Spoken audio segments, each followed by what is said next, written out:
eating salad alone is not the answer, okay? You have to put some effort into finding substantial meals that will sustain your body. Hey everyone, and welcome to my YouTube channel. If you're new here, welcome back. If you are returning, I am super excited today because I'm giving you guys a little inside peek into how I've been living in terms of my diet, exercise for the past 4 years, and the major change that I decided to pursue in the last 2 months and how it's been going. Okay, so just to give you guys a little bit of background on me. So for the past 4 years, I had been following a pescatarian diet. So I've just been eating fish. I haven't been eating chicken or beef or pork and any meat, just fish.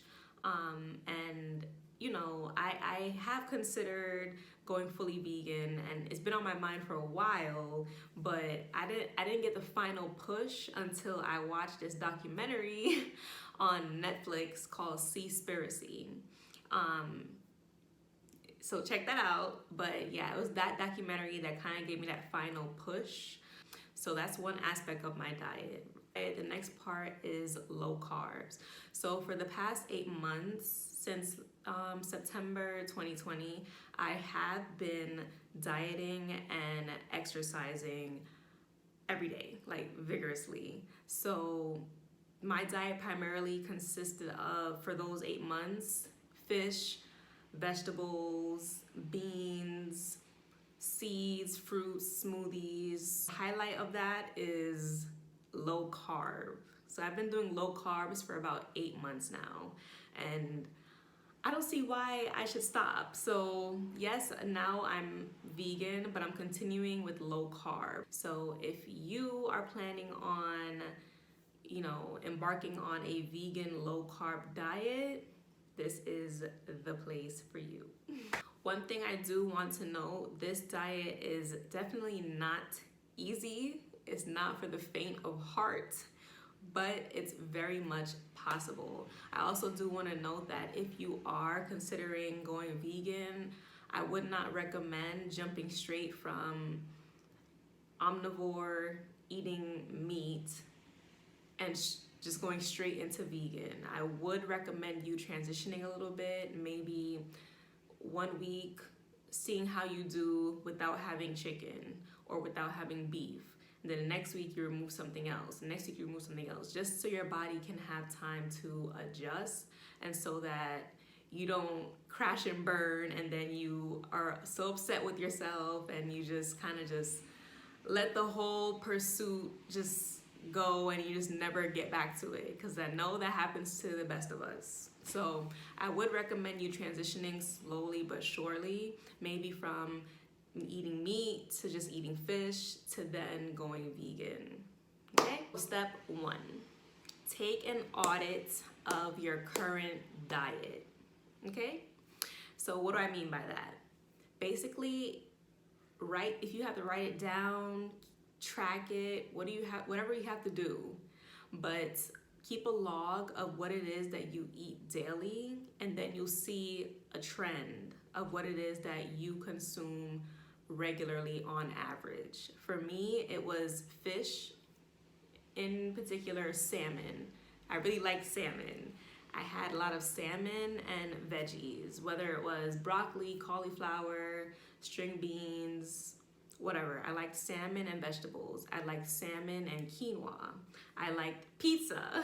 I liked fries. I liked cereal. I really liked cereal.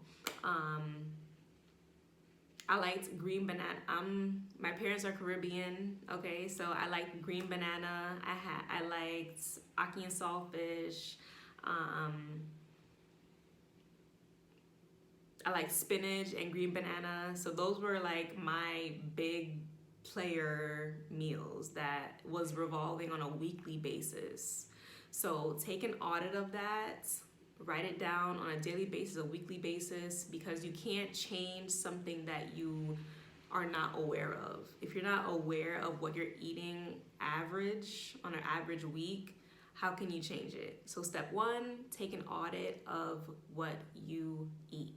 One thing I also want to note, I am a huge snacker, okay? Whether you're doing it solely because you like it, or maybe you are trying to soothe your emotions, you had a bad day, you come in, you eat ice cream, whatever it is, no judgment, but you do have to keep a record of it. You have to admit it to yourself that you are a snacker, okay? I'm here with you. I'm a snacker too.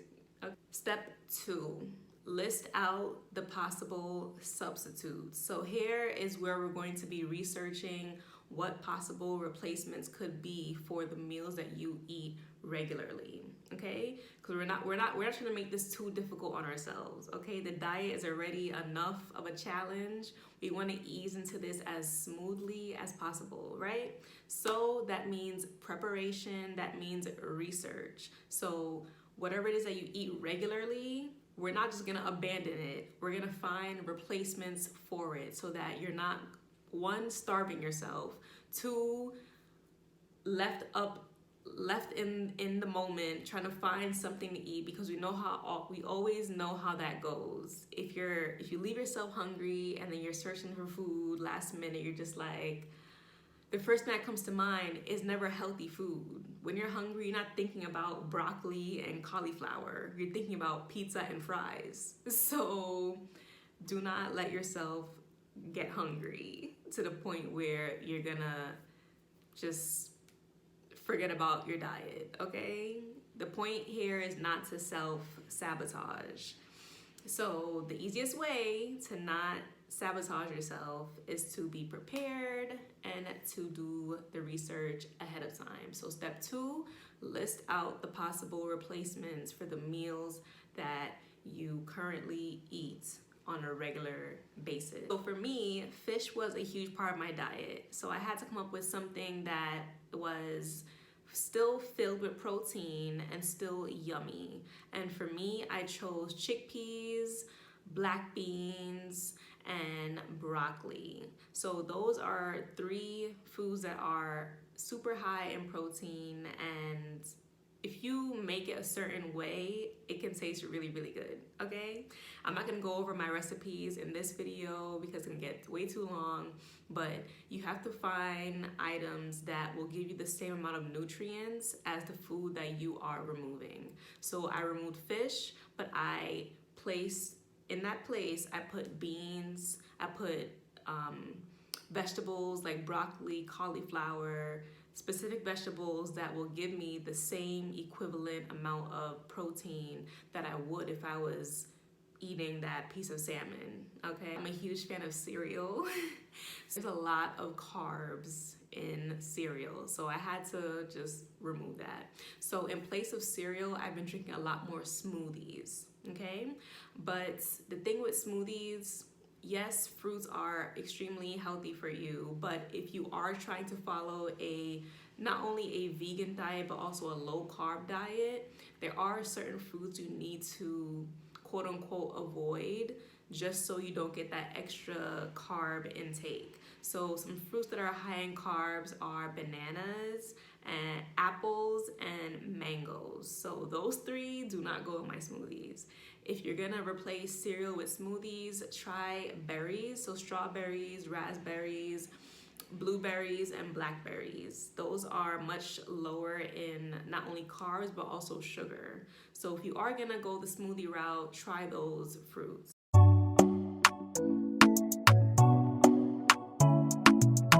Number 3 is listing out the nutrients that you would be losing if you follow a restrictive diet. No fear, there are many foods that you can introduce into your diet to supplement the loss that you would receive removing meat, fish, and dairy.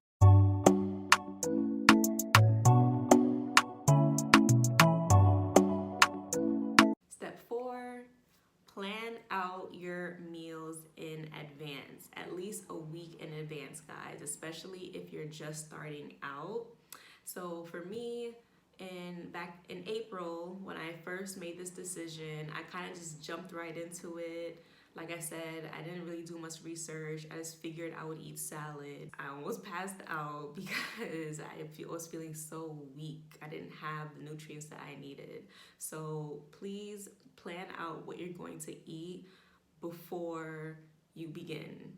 I follow a step-by-step process on how I research different meals, how I break that off into different days, what I will eat for each particular day of the week, and then how I grocery shop for that. So I have like a process for that, which I'm not going to explain in this video, in another video, because this video is already long enough. But yes, planning your meals is so important. So just keep that in mind also, that following this vegan keto diet, there aren't many options in terms of takeout and in terms of just getting your food from another source. You're gonna have to front load that effort of making your own food. That's really just the basis of this entire thing. You're gonna have to make your own food. Number 5, don't be too hard on yourself, okay? And I can really speak to this because I do have perfectionist tendencies. I do try to do things perfectly, and if it's not right the first time, I'm like beating myself up, and I'm just like, oh, why didn't you do this, this, and this? You should have did this, this, and this. Like, it's okay. You probably are gonna mess up a little bit in the beginning, so just please make room for those setbacks, because they're gonna happen. The first week or two, think of it as your trial and error phase, like your period of transitioning. If you're going from pescatarian to vegan, or if you're going from complete meat eating down to pescatarian, whatever you're leveling up from, leveling down from, give yourself a transitionary period and be gentle with yourself within that time frame, because you probably will fall short, you probably will stumble a little bit. It's natural whenever you're going through such a huge change. But just the fact that you even set out to embark on this, to set this as a goal, to be that ambitious and that courageous, to even set that as a destination for yourself, is more than enough to be celebrated. Until next time, I do have my intro video that you can take a look at to let you even know why I even started this YouTube channel. And feel free to like if you enjoy this type of content and would like more informational content moving forward, or if you just want to keep seeing my face and hearing my stories, definitely subscribe down below. Share this video if you found it informational and of use. I look forward to seeing you guys next time.